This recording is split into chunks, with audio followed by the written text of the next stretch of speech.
Assalamualaikum warahmatullahi wabarakatuh. Perkenalkan, nama saya Windari, NPM 2023200016.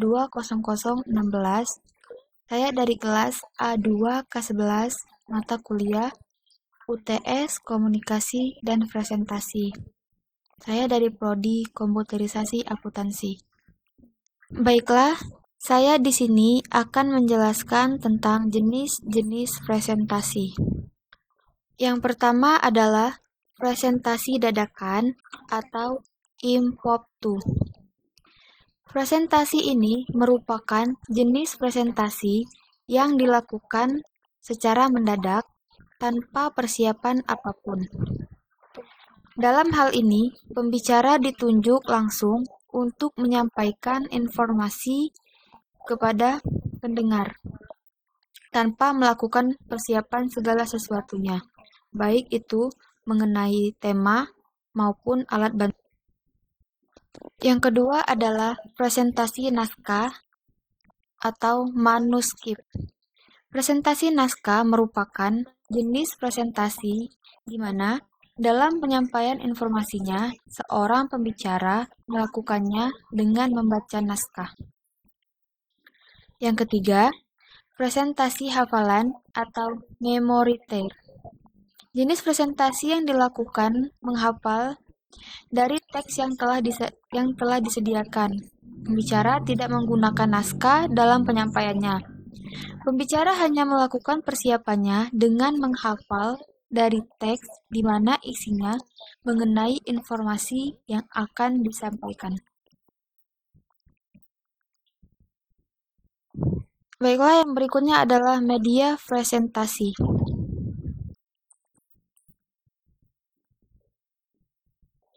Media presentasi adalah pesan atau materi yang disampaikan dikemas dalam sebuah program komputer dan disajikan melalui perangkat alat saji atau proyektor.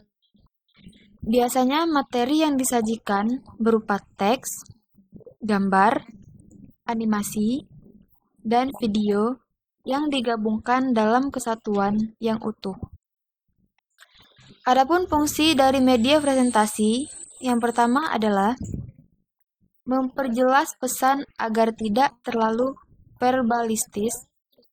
Yang kedua, mengatasi keterbatasan ruang dan waktu.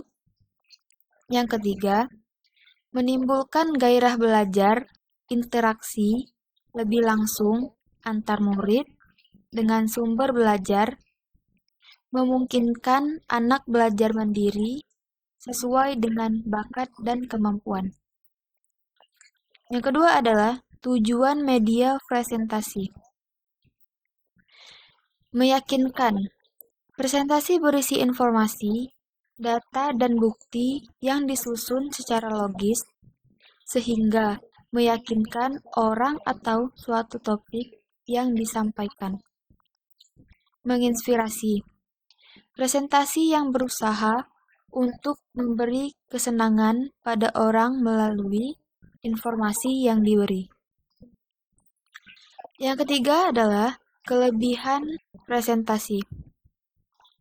Dapat menyajikan teks, gambar, foto animasi, atau audio dan video sehingga lebih menarik. Dapat menjangkau kelompok banyak. Tempo dan cara penyajiannya bisa disesuaikan. Penyajiannya masih bisa bertatap muka, dapat digunakan secara berulang-ulang, bahan materi-materinya mudah didapat. Yang keempat, kekurangan dari media presentasi. Yang pertama, ketergantungan arus listrik sangat berketergantungan. Yang kedua, media pendukungnya atau komputer dan LCD cukup mahal. Yang ketiga, penggunaan media ini sangat tergantung pada penyaji materi. Yang keempat, disajikan hanya dalam media teks. Adapun beberapa contoh media presentasi visual yang sering kita gunakan dalam melakukan presentasi. Yang pertama, LCD TV atau monitor. Adapun keunggulannya, harga relatif murah, mudah dioperasikan, tidak banyak makan tempat, dan dilengkapi dengan audio. Kekurangannya, tidak bisa digunakan untuk ruangan yang besar atau auditorium dan ruangan seminar dan lain-lain. Yang kedua, proyektor. Alat presentasi yang sering digunakan untuk presentasi karena dapat menampilkan gambar menjadi lebih besar. Untuk menyambungkan ke laptop maupun PC, dapat menggunakan USB. Yang ketiga yaitu scan. Merupakan sebuah alat yang digunakan untuk menampilkan hasil proyeksi dari proyektor. Yang keempat, interaktif proyektor. Keunggulannya, presentasi menjadi lebih hidup. Dapat menulis secara manual pada layar, tidak memerlukan banyak tempat, resolusi gambar yang lebih tinggi. Kekurangannya, harga relatif mahal dan perawatan yang mahal. 5. Wall scan. Keunggulannya, tingkat kontras yang lebih tinggi dibandingkan dengan LCD TV, memiliki fitur pemrosesan gambar digital, dapat digunakan pada outdoor. Adapun kekurangannya, harga yang cukup mahal dan membutuhkan tempat yang luas. Materi berikutnya adalah membuat slide presentasi yang baik dan benar. Yang pertama, meminimalkan jumlah slide.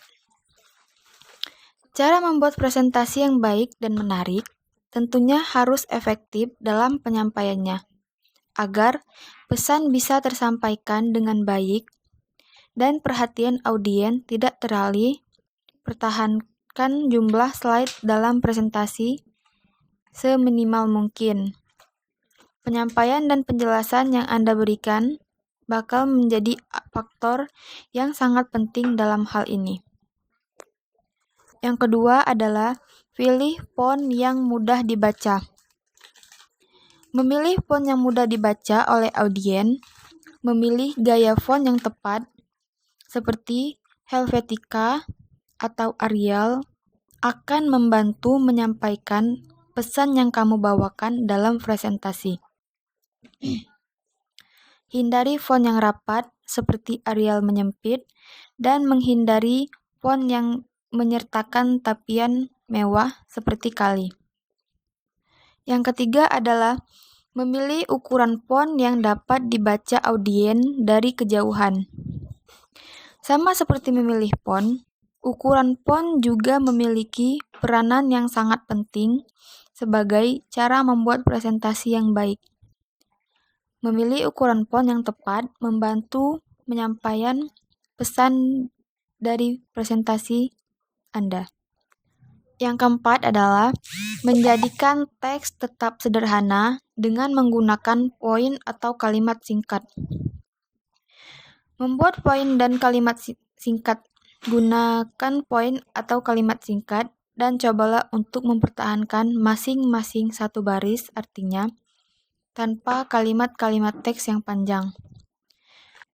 Yang kelima, gunakan grafik dalam membantu menyampaikan presentasi.